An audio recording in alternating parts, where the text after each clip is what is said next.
Welcome to Empathy in Action. My name is Lynn Azarki.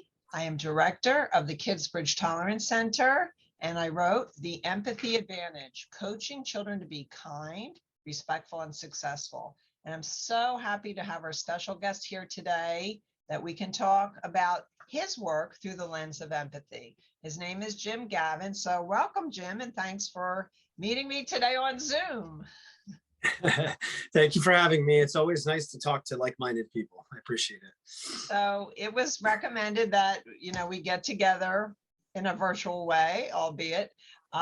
So tell the people listening, what do you do? Well, in the abridged version,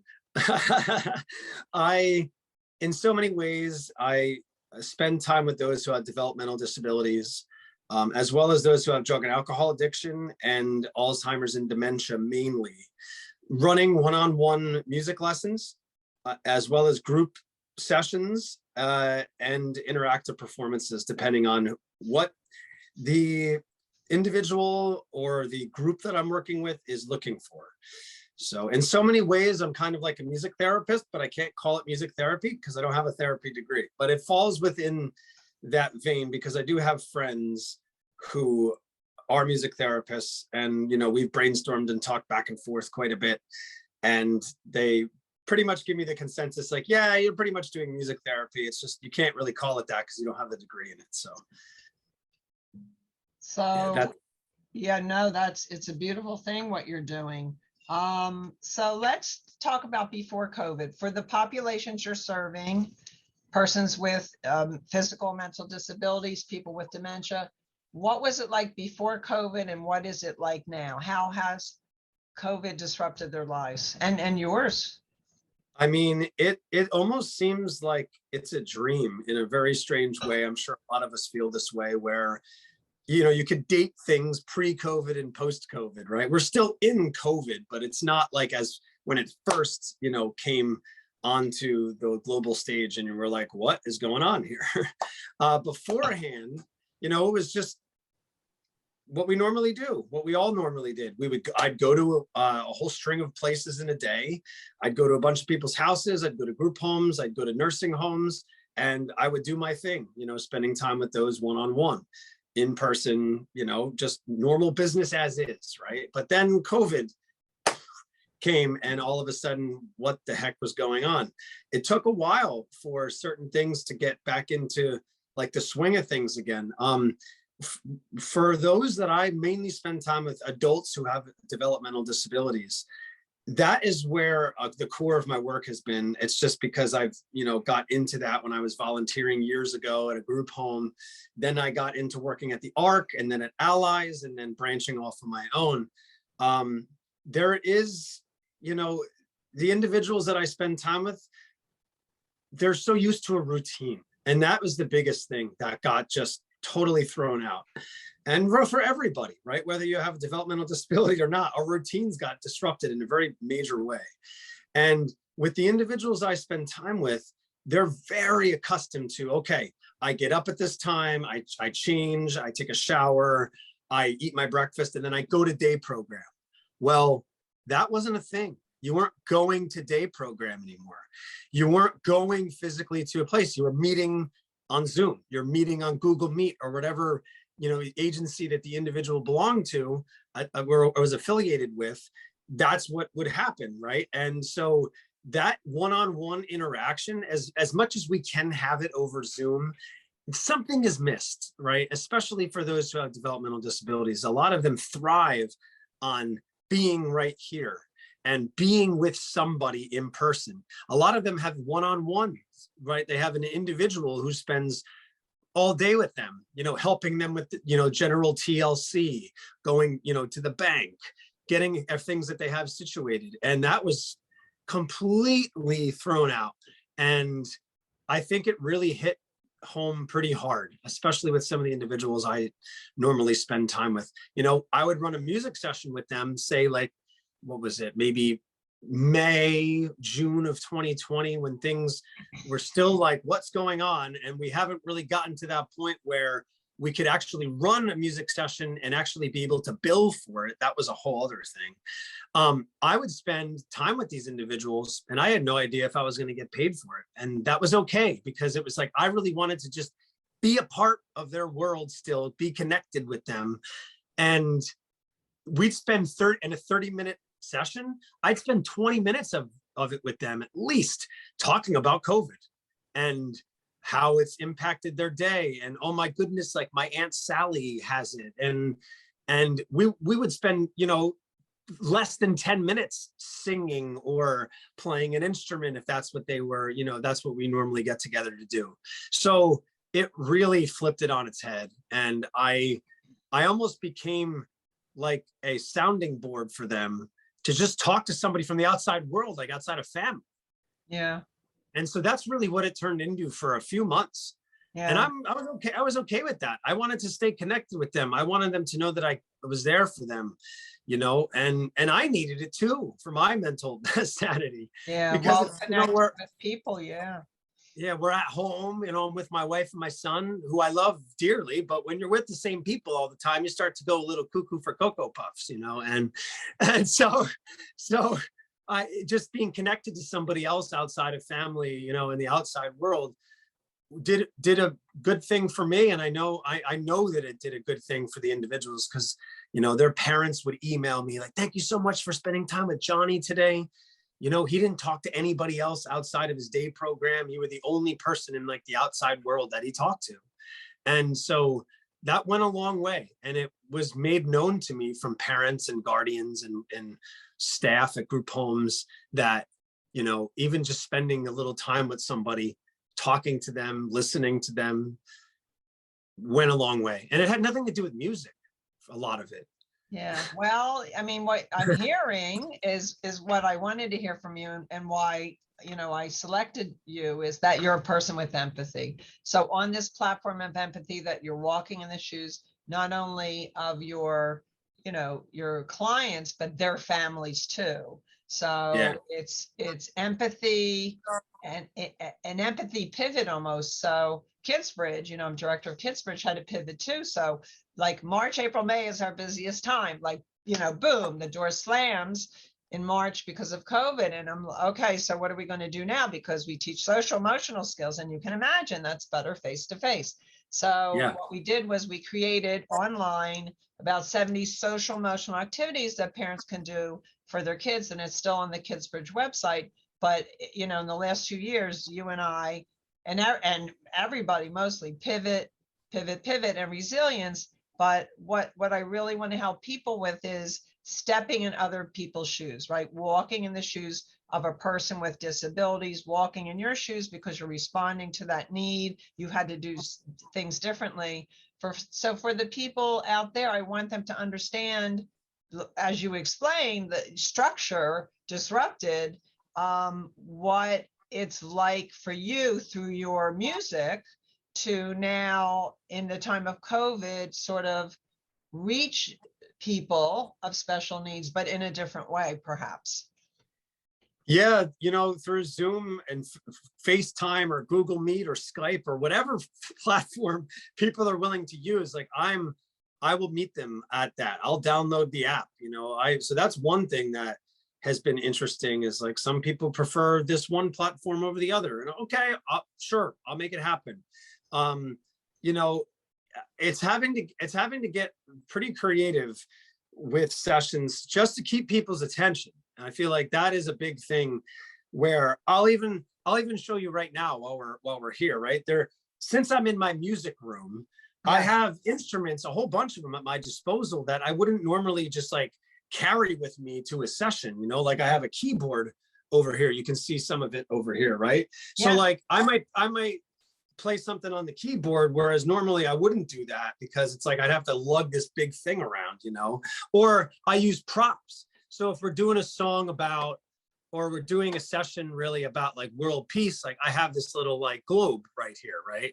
And so I'll bring these things out, or I'll wear like a silly hat, you know, just to do something different and to let them know that, yeah, it's okay to be silly, and to connect with them on that wavelength that I normally wouldn't have done or thought of doing beforehand.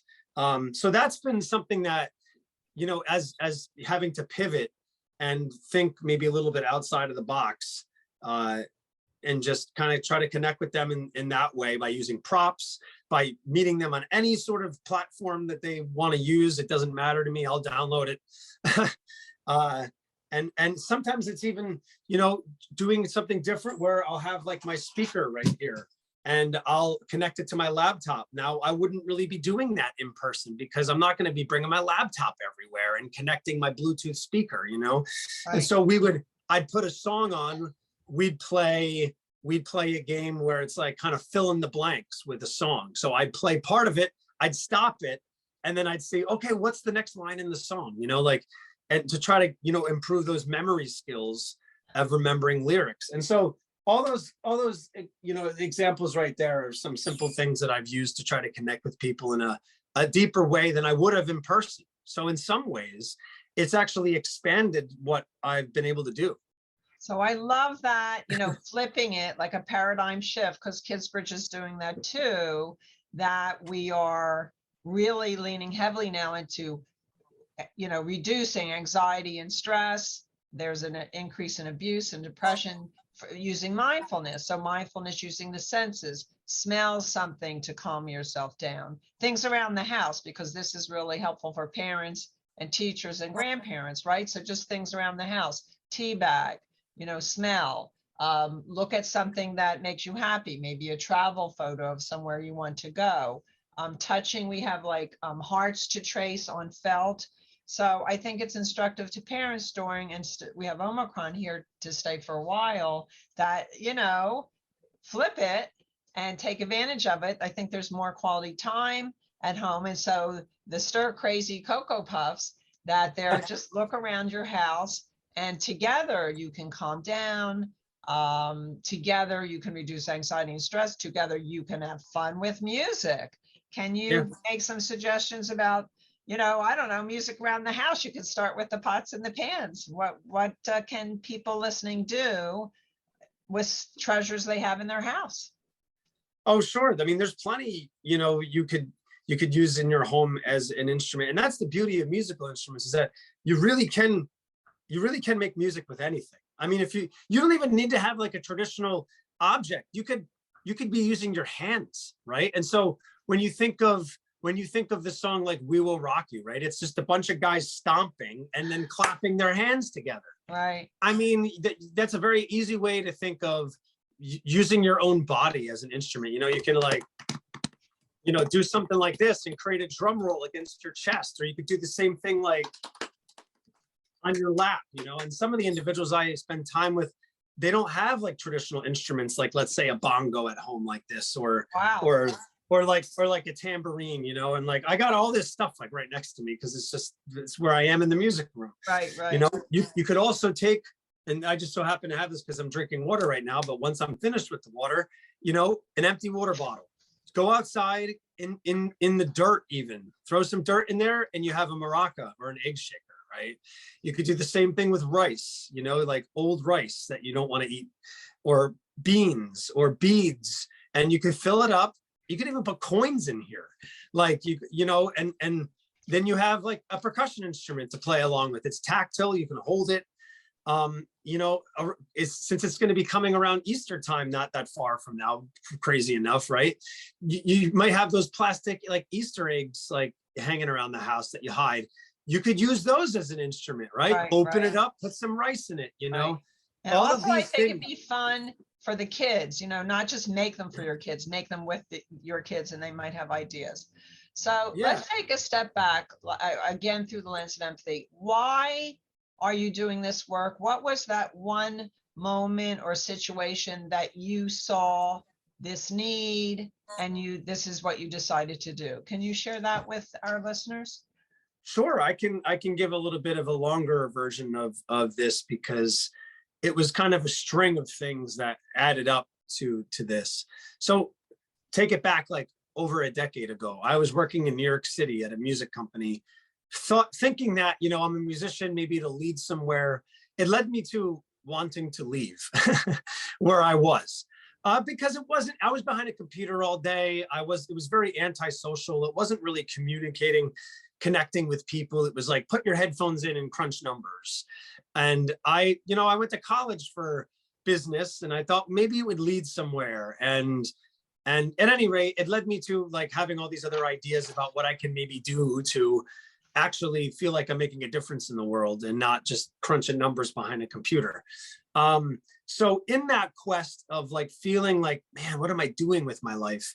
What am I doing with my days? I feel like I'm going to wake up one day and all of a sudden I'm going to be 70, 80 years old and think I just wasted my whole life by just crunching numbers and not trying to use music in a way that can maybe impact people in a direct way like this. So I went on this quest of just sending resumes out and thinking, well, maybe I want to work at a nonprofit. My mom, I was having conversations with her, some of my close family members and friends about making a difference. And the idea of nonprofit kept coming up. And I'm like, okay, so let me see, maybe I can get involved somewhere. And I got involved with the local church that my parents belonged to and that I belonged to. And they had a group home for adults who had developmental disabilities. And I started to volunteer. And most of them there at the time when I was there, geez, about 10 years ago, 11 years ago, most of them had Down syndrome. And I just fell in love with working with them. I was going there on like a Saturday or a Sunday, almost every week for an entire summer, just helping out with stuff around the house. It's like, what do you guys need help with? Oh, we're having a barbecue. Okay, so I'll help prepare some of the meat for like making hamburgers. Or, oh, the guys just want to play some board games. Why don't you spend time with them and on the back deck and play board games? And it ended up being a very formative thing for me to think, my goodness, I feel like I'm not really doing that much, but I'm getting so much joy out of spending time with these individuals. And all I did was talk to them, ask them questions about their day. It wasn't like rocket science. It wasn't like, I didn't go to school for this. It's just something that I had to put myself into that position to realize, wow, I think I really want to do something like this. And maybe I can make music involved in this somehow. And then, as instead of just volunteering and going and helping out with stuff around the house and playing games and going in their pool and just having fun with the individuals, I one day decided to bring like my acoustic guitar with me and just play a couple, since it was related to the church. Okay, like maybe I'll just play some like hymns, I'll play Amazing Grace, I'll play How Great Thou Art, maybe This Little Light of Mine, songs that they might know. And it was just a blast. And from there, I ended up, so that was really what put me on this path, is volunteering at this group home with about a handful of individuals who had pretty much almost all of them had Down syndrome. So that's what it was for me. And I just went from there. That's such a beautiful story. And in your giving them your gift of music and active listening and paying attention to them, what did you get back from these people? Did you feel that they appreciated you, they heard you, they were having a good time, they wanted to see you again the following week? How did you let that kindness come back into you? Oh man, it was very apparent at first. I mean, the way that some of these individuals express love is maybe not how the traditional typical person does, but to me it was like they would give me like a 2-minute hug and they wouldn't want to let go. Wow. And it was just like, this is amazing. Like to have that kind of feeling that somebody that you barely know is willing to pour that kind of love out to you. Like I would leave there, I'd cry. And it wasn't because I wasn't like upset. It was just tears of joy. Like, honestly, like that's beautiful. I really had tears of joy when I left there because they made me feel like $1 million. And all I did was spend 2 hours there asking them like, how was your weekend? Like, did you do anything fun this week? Did you go to the beach? And like, just asking simple questions about life.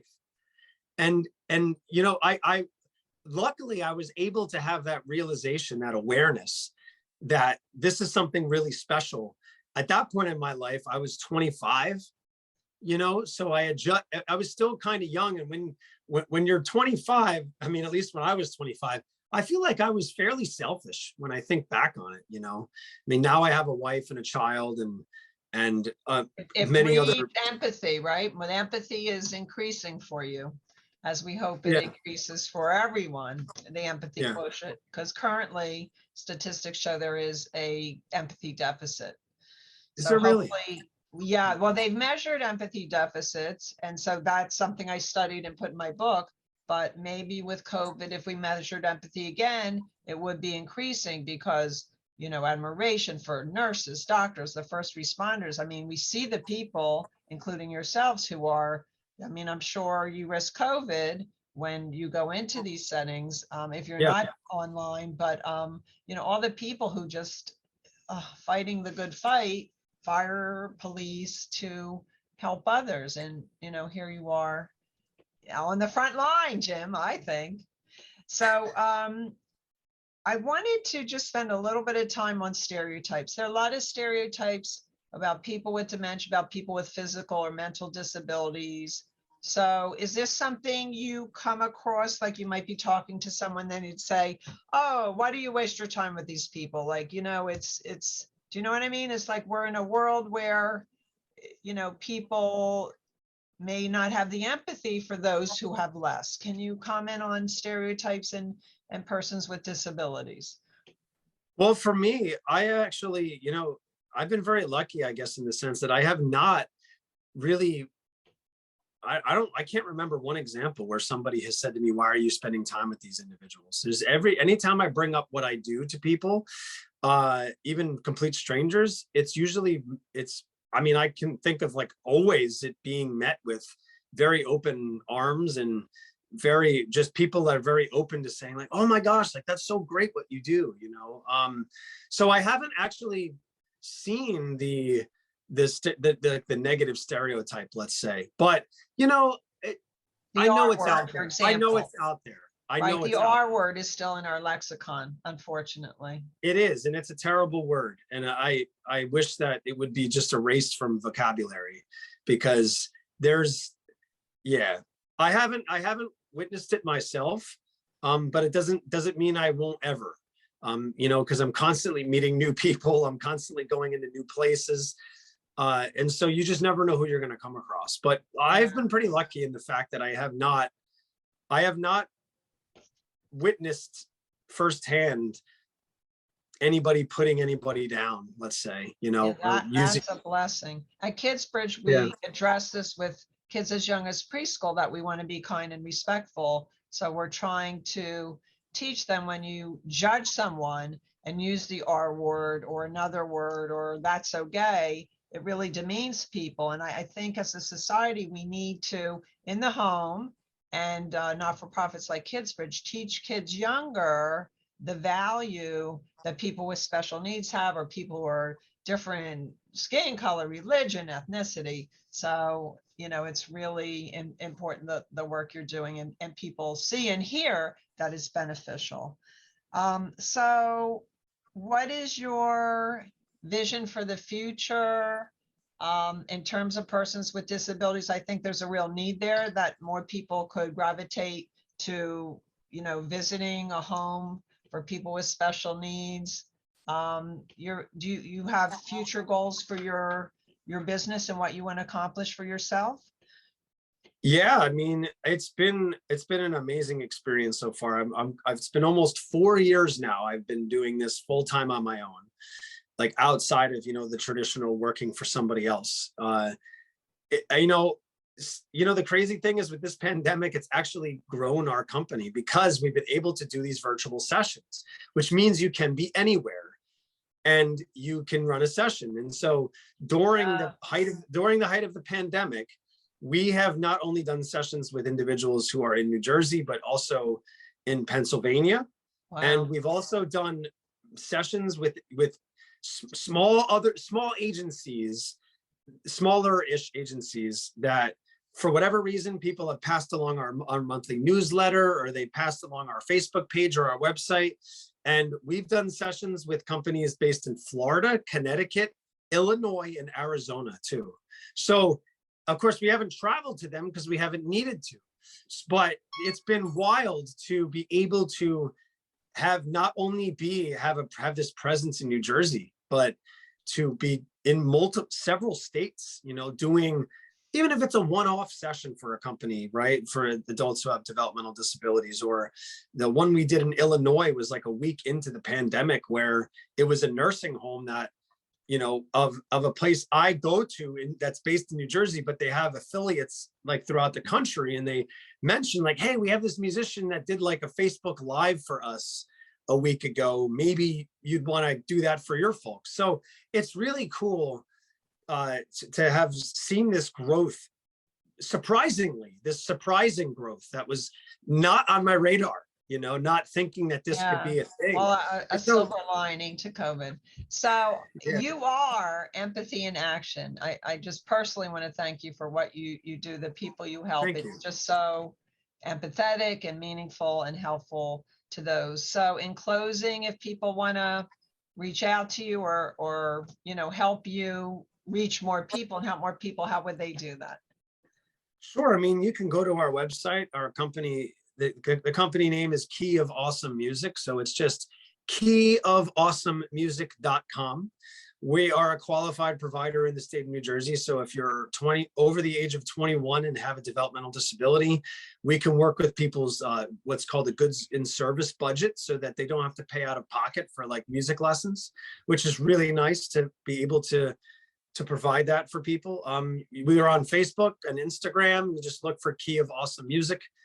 We also have a PayPal and a Patreon page, just Key of Awesome Music. If you were interested in doing like a one-time donation, or, doing a monthly subscription for various things that we put out, like our newsletter. We do a podcast that it's like me doing a monologue of various. You have unlimited energy. I've been told. So Jim, thank you for being my guest today. I love what you do. It's important work, and you seem to do it with so much joy. And a lot of people need you now. So thank you. I hope your business grows and expands. So thank you for joining us today. This is Lynn Azarki, Director of Kidsbridge Tolerance Center and author of The Empathy Advantage. Hoping that you are inspired by my guest today, Empathy in Action.